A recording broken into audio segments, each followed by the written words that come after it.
Veja, tem essa coisa da, como você disse, no curso de psicologia o aluno vai ao longo das disciplinas tendo contato com a abordagem A, a teoria B, a abordagem C, e tem essa coisa de ter que escolher, né, ter que se identificar, porque lá na frente ele vai trabalhar com uma das abordagens.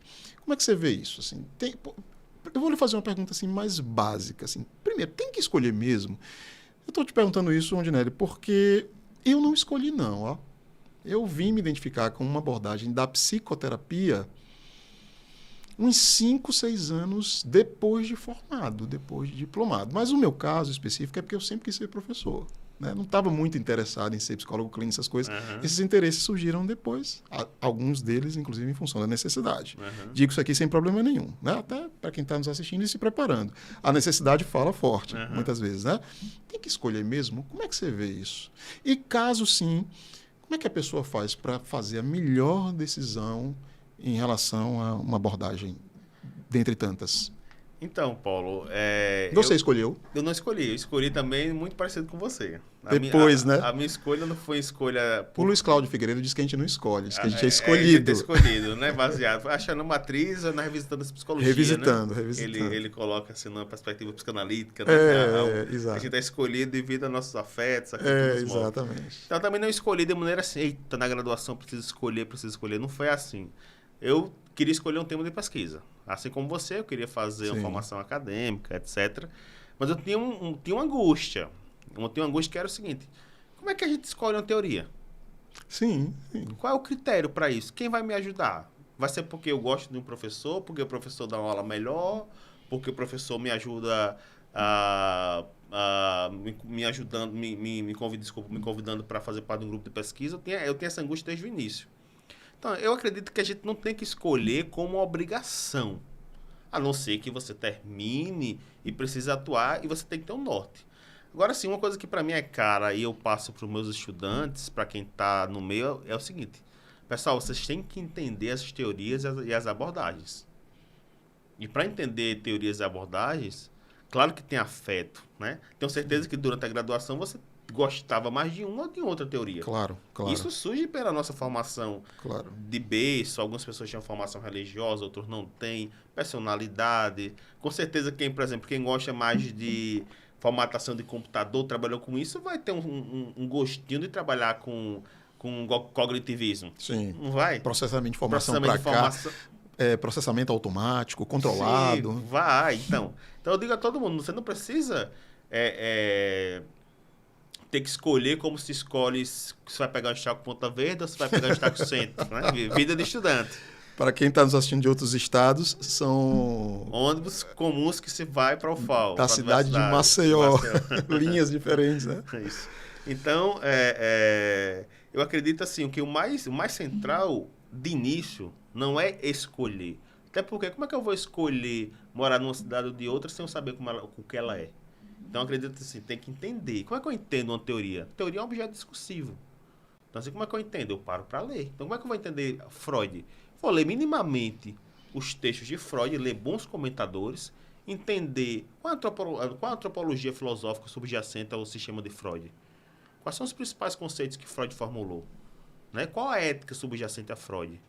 Claro que ninguém vai ler a obra de Freud inteira na graduação, é impossível.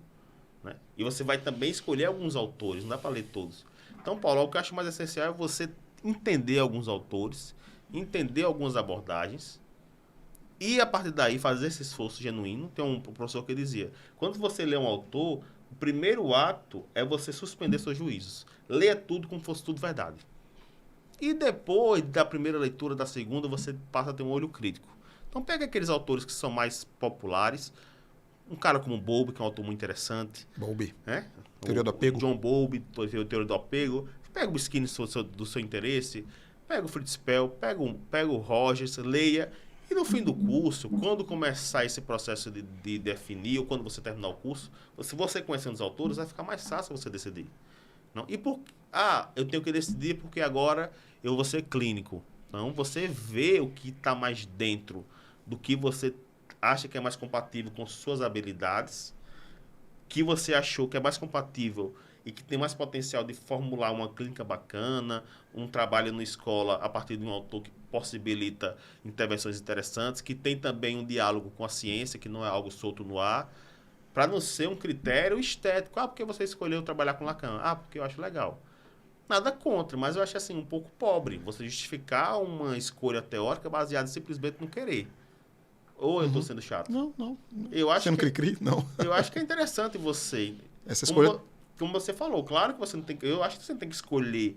Eita, quinto período tem que escolher. Não acho que não par disso. Agora eu tenho que entender a diferença de Sim. Skinner para Freud, de Bowlby, Winnicott, o autor mais contemporâneo, como sei lá, o criador da terapia de aceitação e compromisso, que é uma abordagem clínica, né? Sim. Fora abordagens para outros campos que não clínica, escola, como por exemplo, hoje está muito em voga a psicologia de emergências e desastres. Quem está formulando intervenções, programas de intervenção mesmo nessa área? Então, preciso conhecer isso. Sim. Agora, escolher no sentido que eu escolho alguém para passar, dividir a casa, dividir conta, eu acho que é algo muito forte para você fazer isso. Agora, conhecer, e depois que você conhece, você escolhe. Escolhe de acordo com as necessidades, de acordo com as contingências, como você bem falou. Sim, nós somos nós as contingências. Porque sim, Ortega y Gasset. Geralmente esse aluno que tem essa preocupação, eu vou arriscar aqui, é um risco que eu vou dizer, esse aluno, ele manifesta um pouco de imaturidade mesmo, intelectual, né? Tenho que escolher, porque eu, particularmente, eu entendo, assim, para quem quer seguir uma carreira na psicologia, onde, né, a escolha do campo, ela é mais decisiva do que a escolha teórica. Concordo perfeitamente. Né? Às vezes a pessoa que está obcecada em escolher a teoria, ela ainda está funcionando com a ideia de que a psicologia é só psicoterapia. Por isso que ela está preocupada com abordagem. E aí, o que é que ocorre? Quando essa pessoa se forma, ela quer emprego. E o emprego não aparece na clínica. Ou a clínica é uma coisa bem difícil. Né? Aparece um emprego na escola, aparece um emprego no hospital, numa política pública. E essa pessoa, às vezes, vai trabalhar e não faz tanto a utilização dos conhecimentos que ela estudou, né, naquela determinada abordagem. Olha só, o tempo não nos perdoa, o tempo está passando. Deixa eu te perguntar o seguinte. Tranquilo. Nós temos, Rondinelli, mais de 300 mil psicólogos e psicólogas no Brasil, registrados em algum conselho regional, no Conselho Federal e em algum conselho regional. Eu estava dando uma olhada e eu até achei que fossem mais, mas são 700 cursos, né, 700 faculdades de psicologia. Até achei que fosse mais, mas são 700 na atualidade. São 304 mil profissionais. Como é que você avalia essa formação do psicólogo e da psicóloga no Brasil, assim, de um ponto de vista geral? A gente tem uma menor quantidade de faculdades públicas, né, federais, estaduais, e o grosso dessa formação está no campo privado. Quais são as grandes diferenças que você percebe aí nesses dois âmbitos? Tem diferenças teóricas? No campo privado se pensa mais algumas questões teóricas, algumas abordagens. No campo público, como é que você tem visto essa questão? Então, eu percebo que, enquanto no campo privado tem uma certa preocupação de formar um aluno apto para entrar em algumas faculdades o quanto antes no mercado de trabalho, você está pagando, tem que entrar, um técnico tem que sair pronto para ganhar grana e pagar o curso que você investiu. Sim.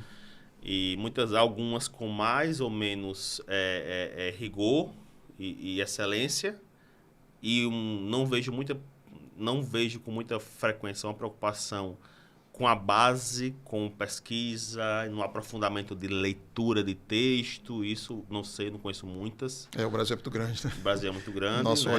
olhar é muito limitado.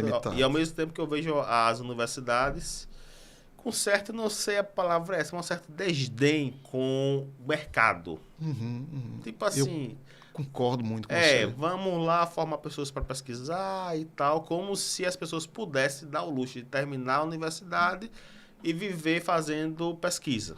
O que é uma irrealidade tamanha, porque não existe instituto de pesquisa no Brasil.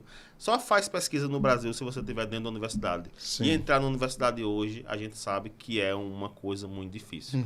Então, eu percebo que há um gap muito grande entre as realidades dessas instituições. E eu percebo que o estudante tem que ser muito sagaz para saber o que ele quer, porque se ele se deixar levar pelo espírito da instituição, ele vai terminar muito desorientado. A não ser que ele queira e saiba desde o princípio o que ele quer com aquela instituição.